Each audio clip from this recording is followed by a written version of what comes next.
All right, what is going on, ladies and gentlemen? How is it going? I am Is There No One Else, and I am bringing you the 6.1.2 patch note review that came out today. Yeah, with that being said, let's dive into it. As is always the case with these, I go through the PvP changes, and I talk about how they're going to impact PvP, what I think of them, and, adjustments that I might make, and all those other sorts of things. But, yeah.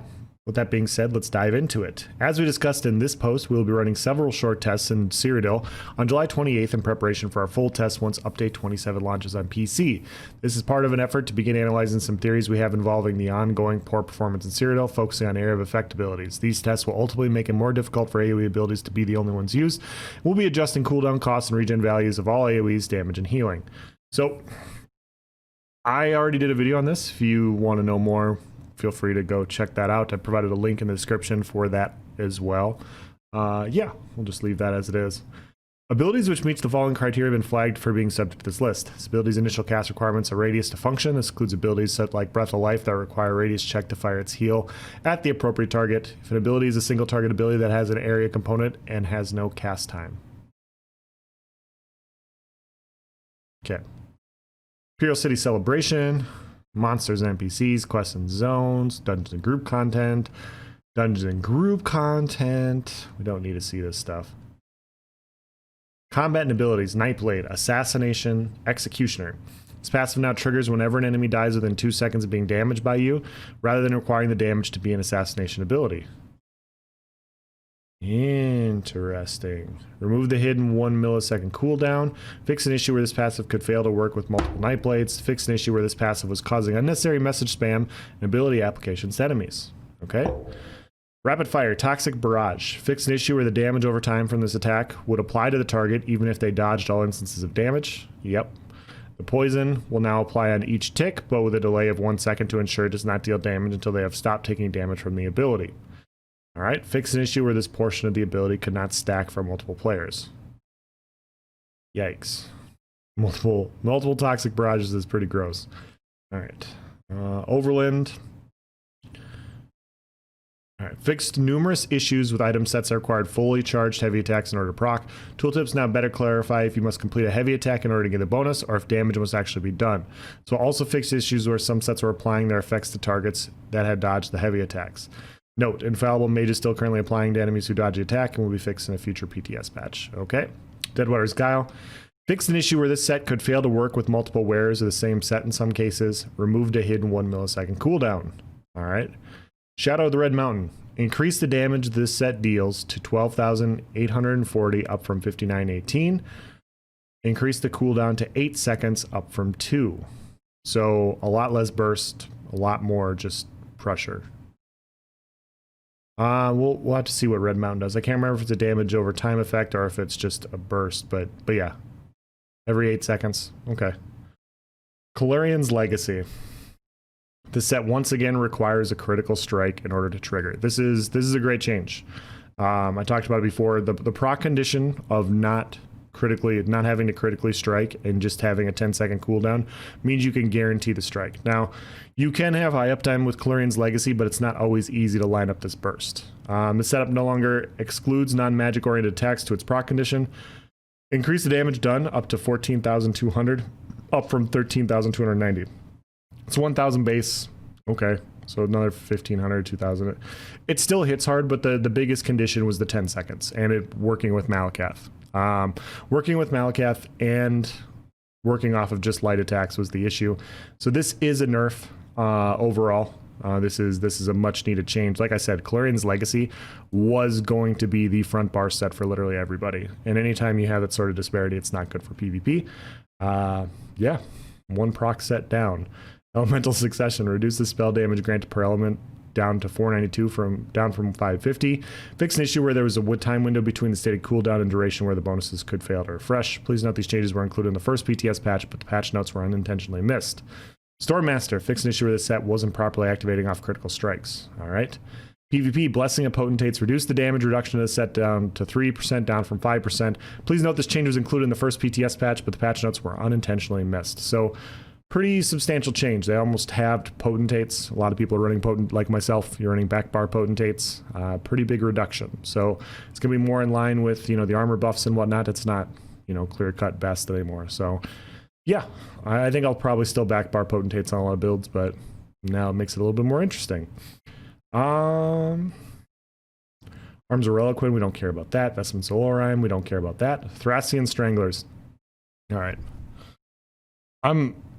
This is the third patch where they've yo-yoed this set so much, or the third patch notes where they've just bounced back and forth on it, and yeah. Reduce the weapon and spell damage stack to 17 down from 40, so they halved it. The set no longer causes you to take 1% more damage per stack, or decreases your healing taken by 1% per stack. The set now causes you to lose 120 maximum health for every stack you have. The maximum stack count stays at 50, resulting in the final stats to be 850 weapon and spell damage, minus 6,000 health, and minus 50% shield efficacy. Increase the duration of the stacks to 1 hour, up from 10 minutes, to better cement the quasi-permanent permanency. This is a huge change. This is a huge change. 850 weapon and spell damage at the cost of 6,000 health for 10 minutes. You don't have to have lower healing taken or more damage done. It's just minus 6,000 health. That is interesting now. Sorry, my wife's over here giggling. Hold on. No, I'm just kidding. Wow.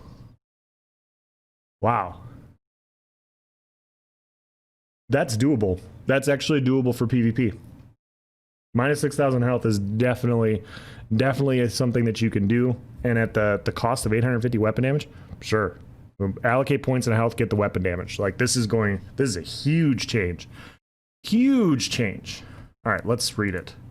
Based on much of the feedback we saw from the developer comment in this last week's PTS, we decided to spend more time looking at the curse aspect of gameplay the set involved, as well as its maximum power the threshold it added. By more aggressively reining in the ceiling this set provides, we can more safely allow the set to exist in content, even with smart players find clever ways to bypass the curse involved. With the loss of max health rather than increased of damage taken, we can make the curse feel more visceral, as it's something you can see rather than feel after it's too late to react. Additionally, the reduction in max health better balances the set with damage shields, so as many of these abilities are capped to your max health. By lowering your max health, their size is also lowered. We're still keeping the penalty to shield strength though, as there are plenty of other methods you can try to use to help alleviate the penalty, which we like, but don't want you to be able to completely ignore it. Finally, the hour longer duration helps better make this set feel permanent without all the issues that can happen with permanent stacking effects. With all these adjustments, we're hoping to see a much better balance between the DPS gaps we expand in Greymore, as well as a more visceral curse that inhibits your ability to freely manipulate this powerful set. Okay, so long story short, I wasn't expecting to read this Thrassian Stranglers because I didn't think that this would ever be a PvP viable option anymore. This is a PvP viable option. It just is. You can stack this, you get it for an hour, you get 850 weapon and spell damage that scales. This scales, so it's actually more like 1,200 weapon and spell damage at the cost of 6,000 health. If you allocate points out of stamina, you run prismatics or you run healthy enchants and you run less stam, you're going to have a better reward of running this on most builds and just adding more health into your health pool. It's going to be a better min-maxed version of your build. This replaces this might be the best in slot PvP set now. Like, that's how good this is. Like, that is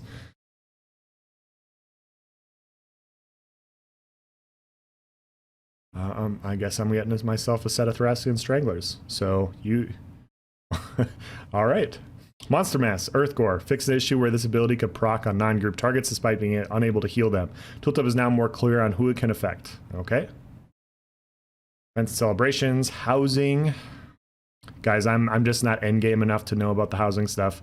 I know that's one of the reasons I've been losing viewers over the years is, you know, I'm not a housing guy and people want to watch that endgame stuff, but it's not me. I'm sorry. I have to be honest with who I am. You know, I'm just a PvP pleb. I talk about PvP things. So But yeah, overall, pretty good changes. The Caluurion's Legacy change needed to happen.